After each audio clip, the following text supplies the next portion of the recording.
Hey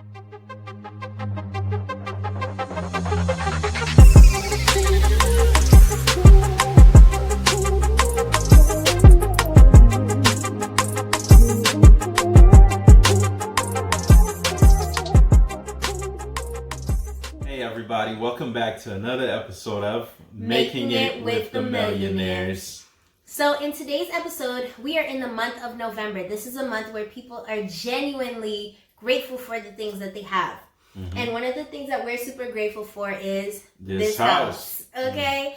Mm-hmm. We've received a lot of questions about like, how did you guys even do it? Like what steps did you guys take to be able to get a house? And it really just required us saving money. Yeah. And so we're going to share with you the 10 tips that we have about how we were able to save money so that we can do this. Yep. So tip number 1, start small. So it could be something as small as saving pocket change. You go to the groceries, you go buy something, buy some new clothes, and then you get the change.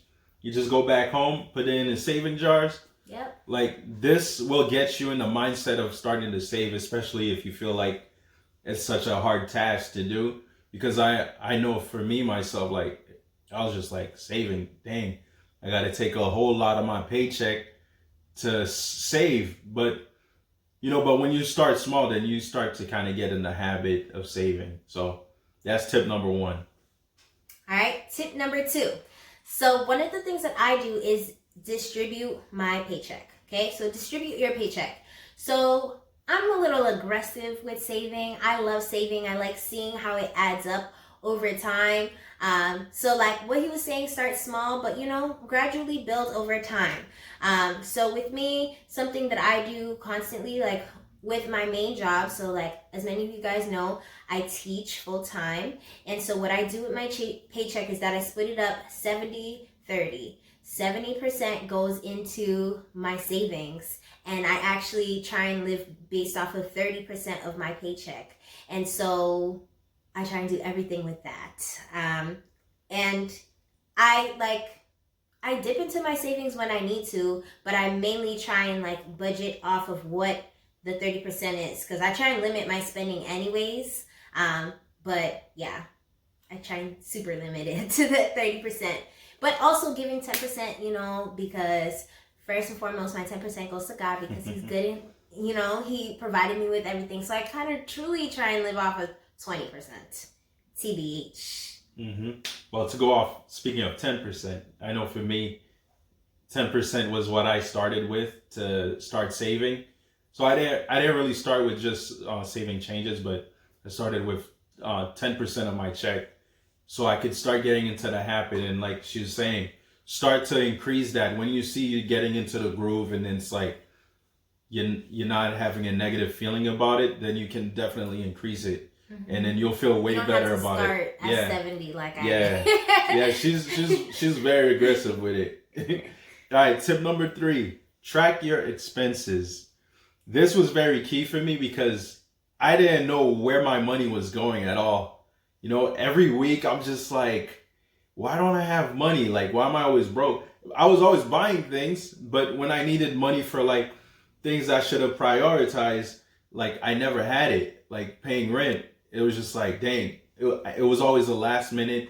I had to rush and try to find a way, like, how can I get my rent and stuff. So tracking your expenses really helps you to focus, and like you see how much you're spending monthly. And what really helps is there are plenty of apps out there. There are what I used to use was Money Pro, but there's Every Dollar.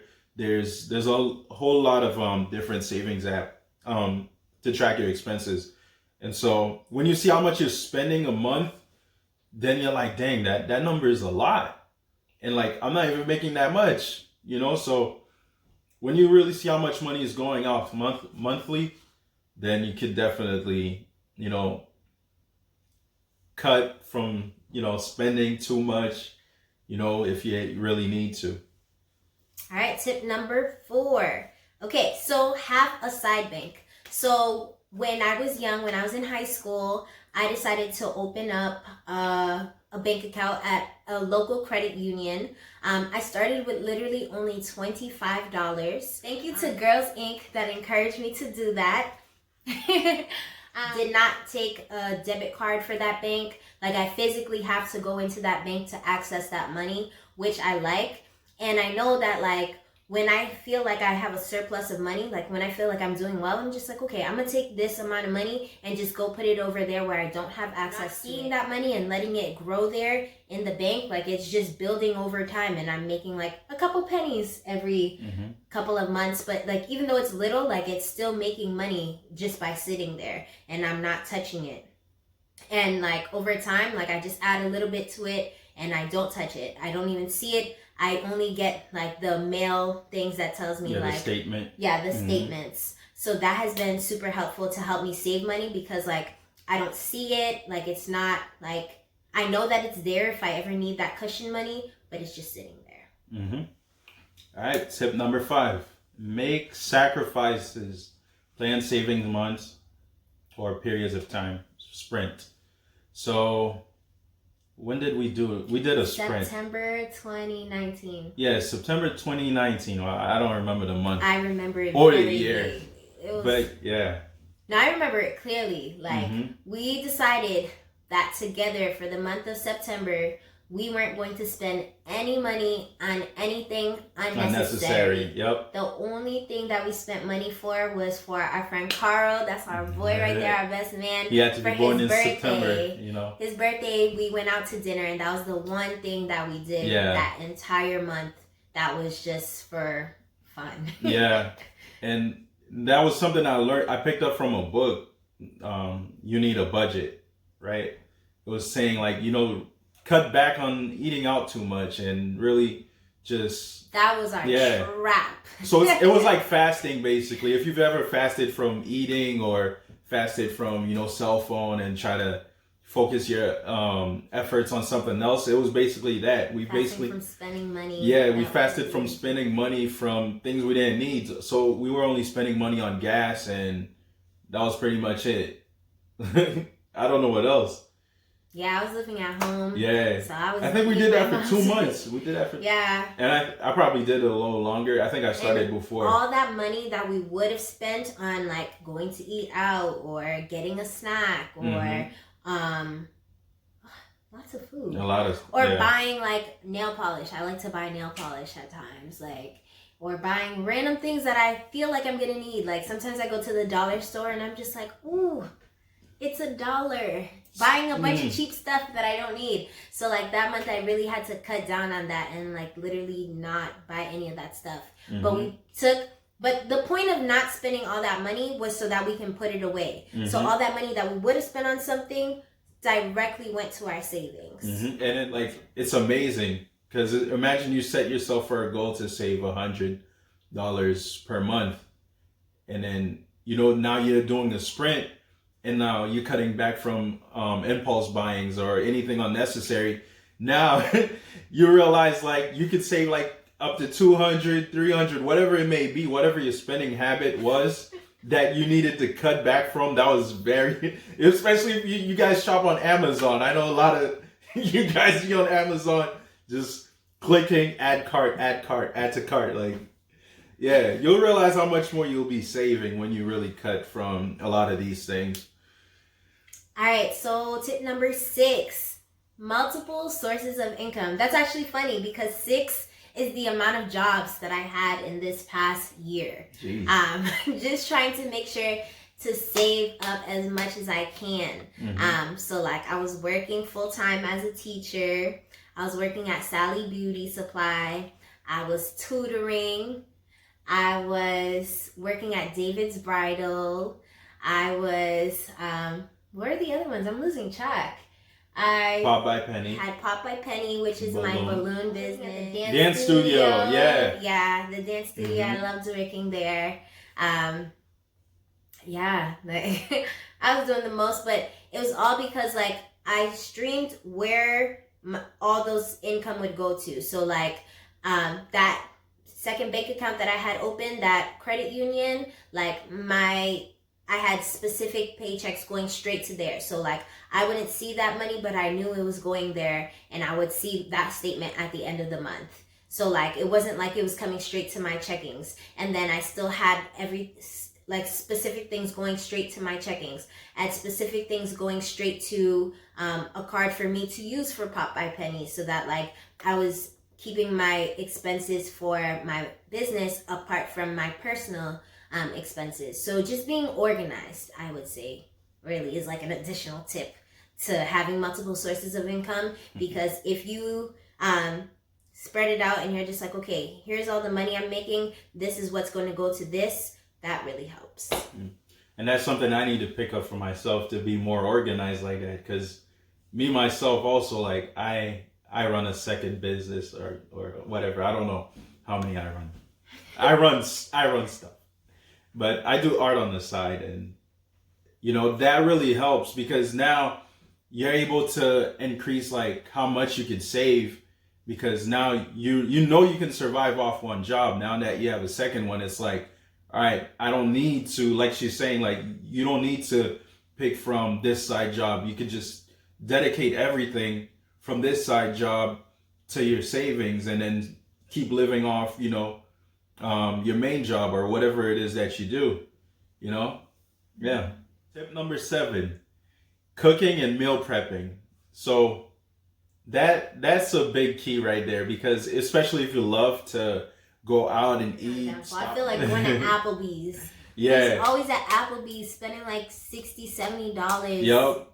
Tax. Every single time. Tips. And it's like, yo, you could, you know, you really could go and make that same food at home for less. Because, and have it last longer. Make like 5 meals for the whole week. Exactly. For way less. Like, let's say you spent $70. Let's say you spend $70 at Applebee's or whatever, or 50. Spend that same $50 to $70 at like Stop and Shop or, you know, or Market Basket, wherever you shop. Wegmans. Right? Make that same meal at home. It will give you way more. You'll probably be able to cook up to like 5 meals with that $50 to $70, that same meal. And then you're paying just for like 1 or 2 plates over there if you're going out to eat with your wife.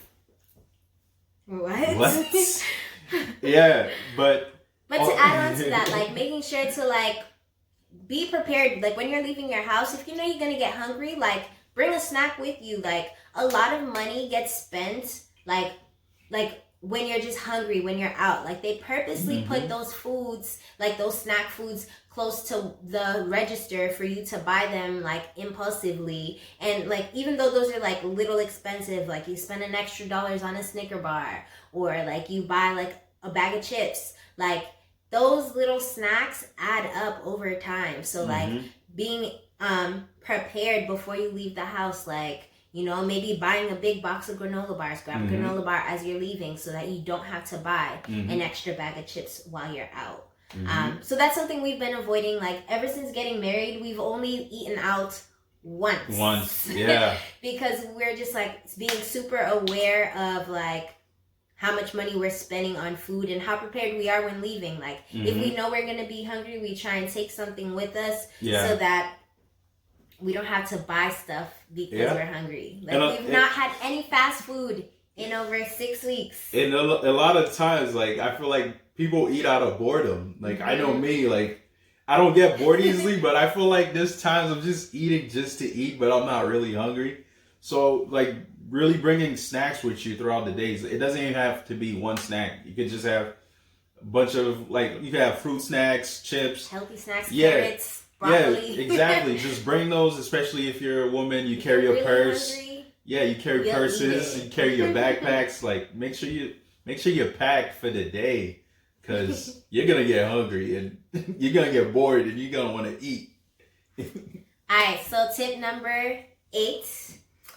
Is setting monthly goals. Okay, so something that really helped us, like especially in the year 2019, we like pushed, like we're just like, all right, like by the end of this month we need to have saved $1,000. we had no idea how we was gonna get there, so we pushed really hard with our side gigs, with our side jobs, and we were just like, all right, we're gonna get there and take care of the things that we need to take care of. So we set our priorities, but we were just like, all right, after our priorities, we need to save this much money. And it could even be small, like $20, like $50, like we need to save this much. And so we pushed towards those goals. There were some months we didn't meet the goals. Like we were pretty ambitious with them goals. But like we pushed towards it. So like we pushed a little harder than like had we said our goal is $1, like we might have spent our money and been like, oh, we can save $1. Or like had we said $50, like we're capable of doing that at this point in time. So like we pushed to set high goals and reach high goals. And even if they were too high sometimes, we're just like, okay, maybe we need to adjust. But we set high goals and worked to get towards them. And then we had accountability. So like we like would make a goal with each other. So if we were just like, we're going to save $500 this month, we split it up like $250. All right. Like, did you get to your $250? Did you get to your $250? Like, and we push each other. Like, you have like 3 days left. You better get $250. Like, you know what I mean? Like, we really pushed each other and made sure that like we were getting there together. I remember I was like advertising like my art. I was just like, guys, I have a monthly goal of $100. I need some people to buy. Like, yeah, it really pushes you to go. All right, number 9. Tip number 9. Envelope and budgeting with cash. And this was something I picked up from Pierline. You did? And, yeah, I picked it up from you. And I also picked it up from a book called You Need a Budget. Me. I don't know how many times I gotta mention that book. But yeah, budgeting with cash and having different envelopes with different things. Let's say you like to buy coffee. You know, you don't have to completely cut out coffee if you want to save. You could just have X amount of dollars saved up specifically for coffee, X amount of dollars saved up for bus or whatever, X amount of money for eating out. Yeah. So, and it's way easier to do it with cash because like it's specifically assigned to that thing versus like when you have your card, you can swipe your card for everything. So like that's something that we did. We like would go to the bank and like take out like $200 and then split it up and put like this is for this, this for this, this for this, this for this, and keep our cards at home. That's something that we like. That was something that we did. Like we'd leave our cards at home and we'd only have the cash that had a specific assigned value, so that we weren't making impulse decisions. Yeah, and it really came through in the long run because you're not taking out any of the fun stuff that you enjoy. Yeah, you're still able to save, and you're technically saving for the things that you like also. So if you want to plan out a big vacation and you want to have $500 in your savings or whatever, and then you want to have, I don't know, $500 in for vacation, then, you know, just put a little bit in that every week or whenever you get a chance, just put a little bit. And then by the end of whatever the goal, or by the end of the month or whatever, like you'll realize like how much you could save up by really assigning each envelope, you know, what would you say? Assigning each envelope a value. A value, yeah, exactly. Yeah. And even to add on to that, like even today, we went to Five Below just for fun. Like we're just like, what's in Five Below? And I was just like, honestly, before we walk into the store, our budget is $10. And just having a set budget, knowing that, okay, I can't get this, and this because I'm only spending $10 here. Because I know that, like, the way I am, when something is cheap and, like, I feel like I can make use of it, I could do something, I could turn it into something. Your card fills up pretty fast. Yeah. So I budgeted myself. And because I realized $10 wasn't going to get me everything that I wanted, I ended up not even buying anything. Like, I was just like, forget it. So versus like if I just walked in there like, ooh, what am I gonna get today? I would end up walking out having spent like $60 on pointless things that I didn't even need in the first place.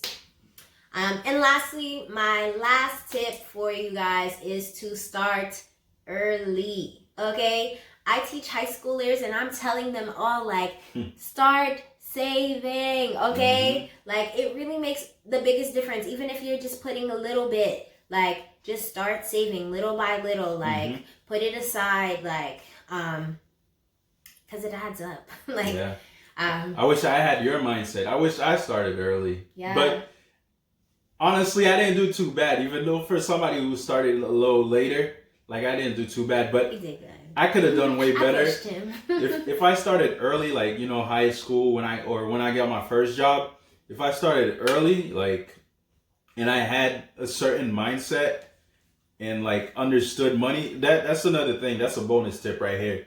Having financial literacy, like, understanding things about money can really change your life, because now having certain knowledge of, like, you know, what savings are, what credit union is, or debit card, like, or credit card, like, I feel like that's something like a lot of young people can trip up on. Credit cards, when you go to a store, they don't tell you exactly, you know, what this is gonna do to you in the long run. That's true. You know, Be smart with your credit cards. they're just like, hey, you got approved for $1,000, like, you want to swipe today, and you're like, yeah, what, let me get 5 of them Jordans, like. That's true. Yeah, like, so, you know, research on, like, financial literacy, and talk to people who you feel like, you know, they kind of have it together. Like, it's always good to get advice from people and learn from them. Like, we love learning. Yeah. Like, advice. Like, we learned some tips about houses that we didn't even know about, you know. Or always research things. Yeah. All right, guys. Well, that is our 10 tips and, you know, some additional bonus stuff we threw in there. Let us know that if you have any questions, put it in the chat. We love talking about this stuff. But the last thing I'll tell you guys is, even though, like, money is a tool that will help you get places in life, it is not everything. Don't make your life focus on money. Yep. Like, you know, live your life and be happy, and yeah.